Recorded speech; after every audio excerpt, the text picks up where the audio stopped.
नमस्कार दोस्तों, कैसे हैं आप लोग। उम्मीद है अच्छे ही होंगे। सूचना की इस क्रांति में एक पहल मेरा भी कि इस एपिसोड में आज जिस टॉपिक को हम लोग डिस्कस करने जा रहे हैं उसका नाम है LCR, लोकल कोड रिकॉर्ड। आखिर लोकल कोड रिकॉर्ड किसे कहते हैं और कॉल फॉर LCR क्या होता है और इसका इम्पोर्टेंस क्या होता है, तो इसको आज हम लोग अच्छे से समझते हैं। अंत तक बने रहिएगा। LCR, लोकल कोड रिकॉर्ड, नाम से ही लगता है ऐसा रिकॉर्ड जो लोकल कोर्ट में रहता है। Those records that are maintained by lower court that is called LCR। Local court किसे कहते हैं इसको समझिए। Those court which heard the matter before that matter moving to the higher court।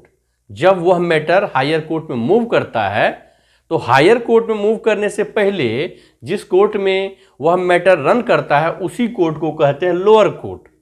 अब एक एग्जाम्पल से समझते हैं हम लोग। मान लीजिए कि कंप्लेंट केस हुआ था, ठीक है। मजिस्ट्रेट के सामने में आपने एक कंप्लेंट केस फाइल किया, उसमें कंप्लेनेंट का बयान हुआ और उसके बाद जो विटनेस दिए थे कंप्लेनेंट ने उसका भी कॉल फॉर हुआ, विटनेसेस गुजरा। उसके बाद मान लीजिए कि इस सारे समय में काफ़ी टाइम लगा। उसके बाद कोर्ट क्या करती है, अगला पार्टी को जो एक्यूज होता है उसको नोटिस किया या समन किया या बेलेबल वारंट। समन पे नहीं आए तो बेलेबल वारंट, बेलेबल वारंट पर नहीं आए तो नॉन बेलेबल वारंट किया। इस बीच में क्या हुआ, जब एक्यूज को पता चलता है कि मेरे पे जो है कोर्ट ने कॉग्निजेंस लिया इस ऑफेंस में और मेरे पे वारंट इशू हो चुका है, तो वो क्या करेंगे, वो बेल मूव करेंगे। तो बेल कैसे, वो चूंकि वो अरेस्ट हुआ नहीं है तो वो बाहर से बिल लगा, यानी एंटीसिपेटरी बिल। एंटीसिपेटरी बिल कहाँ मूव करेंगे, वो एंटीसिपेटरी बिल मूव करेंगे वो कहाँ पे, सेशन कोर्ट में, यानी डिस्ट्रिक्ट कोर्ट में। डिस्ट्रिक्ट कोर्ट में जब वो बेल के लिए मूव करेंगे तो मान तो उनको कोर्ट के सामने पता चल जाए, क्योंकि वहाँ लिखा रहता है एप्लीकेशन में कि यह जो है इसका मदर कोर्ट कौन सा है। मान लीजिए CGM कोर्ट में हुआ था तो वहाँ लिखा रहेगा CGM इतना नंबर में यह मैटर चला है। तो फर्स्ट डेट में ही क्या करते हैं कोर्ट, डिस्ट्रिक्ट जज के पास दो विकल्प है, या तो वो खुद सुन लेंगे मैटर को, या नहीं तो उनके पास मान लीजिए ओवरबर्डेंड है तो वो क्या करेंगे, अपने पावर को डेलीगेट कर देते हैं ADJ के पास कि एडिशनल डिस्ट्रिक्ट जज जो है वो इसको सुने। तो ADJ कोर्ट में ट्रांसफर हुआ।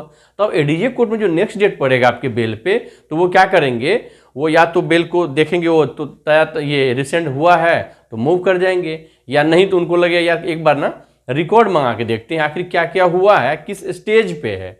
इन सारे चीज को समझने के लिए क्या करेंगे, call for LCR, local court record जो है वो मंगाते हैं और उसको एक नेक्स्ट डेट दे देंगे।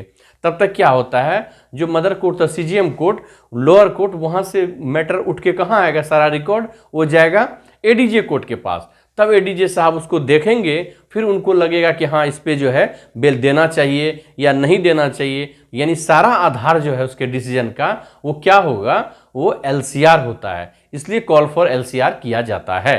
अब समझते हैं इसको। एपीलेट कोर्ट, यहां पे कौन था, ADJ कोर्ट या session court. Appellate court has power to call the records from lower court before proceed into the matter, जो कि हमने एग्जांपल बताया था आप लोगों को। मैटर क्या था, एंटीसिपेटरी बेल। एंटीसिपेटरी बेल में इसको देना हो कि नहीं देना हो तो बोलते ना before proceed into the matter, उस मैटर में प्रोसीड करने से पहले वो सारे डिटेल को जो आया है रिकॉर्ड, उस रिकॉर्ड को देखेंगे अच्छे से, फिर उनको लगेगा कि बेल देना है तो देंगे, नहीं देना है तो रिजेक्ट करेंगे। फिर रिजेक्ट करेंगे तो हाई कोर्ट जाइएगा। हाई कोर्ट के मन लगा कि हाँ बिल रिजेक्ट हुआ है और हाई कोर्ट मूव करते करते टाइम लग गया है और हाई कोर्ट को भी ऐसा लगा कि रिकॉर्ड को मंगाते हैं, तो वो LCR कॉल कर देते हैं कि कॉल फॉर LCR कि रिकॉर्ड को आप मेरे पास भेजिए। अब क्वेश्चन ये उठता है कि क्या सिविल मैटर में भी ऐसा होता है क्या? आंसर है यस। यह किसी भी मैटर में हो सकता है जब एपीलेट कोर्ट को, हायर कोर्ट को लगेगा कि लोअर कोर्ट से मैटर को मंगा के देखना चाहिए। Lower court means mother court, जहां पे उसका सारा प्रोसीडिंग चल रहा था, सारा कंसर्न डॉक्यूमेंट पड़ा हुआ रहता है, जहां पे ट्रायल भी फेस होता है। अब समझते हैं इसके इंपॉर्टेंस को। आखिर कॉल फॉर LCR का इंपॉर्टेंस क्या है?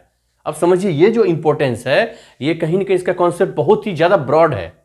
पहला इंपॉर्टेंस है, it helps court to take appropriate action. Appropriate action means जो वो भी एक्शन लेंगे वो दैट विल बी बेस्ड और गाइडेड बाय द LCR, उस रिकॉर्ड से गाइडेड होता है।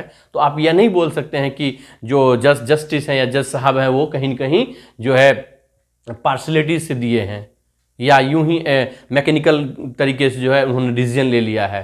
क्योंकि वो तो सारा चीज़ देख के दिए हैं डिसीजन, और अपने ऑर्डर कॉपी में लिखते हैं वो किस आधार पे ऐसा अपना डिसीजन ले रहे हैं। तो वो एप्रोप्रिएट एक्शन लेने में हेल्प करता है। दूसरा, it helps to establish rule of law. जो रूल ऑफ लॉ है, ऐसा rule that is based on the law, जैसा लॉ कर रहा है वैसा ही रूल होगा।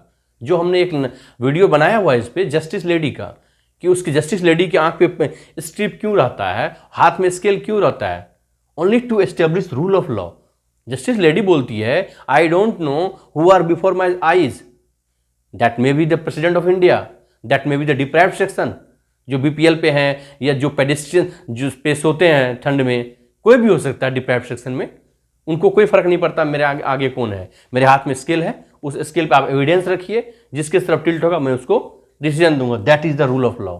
तो कहीं ना कहीं ये जो एलसीआर मंगा के वो पेराइजल कर रहे हैं, देख रहे हैं, स्टडी करके डिसीजन दे रहे हैं, that is also establish the rule of law. और लास्ट है, it also helps to establish justice. न्याय को स्थापित करने में भी एलसीआर काफ़ी हेल्प करता है। यदि न्याय स्थापित होगा तो रूल ऑफ लॉ स्थापित होगा ही होगा, यदि रूल ऑफ लॉ एस्टेब्लिश हुआ है तो जस्टिस एस्टेब्लिश होगा ही होगा।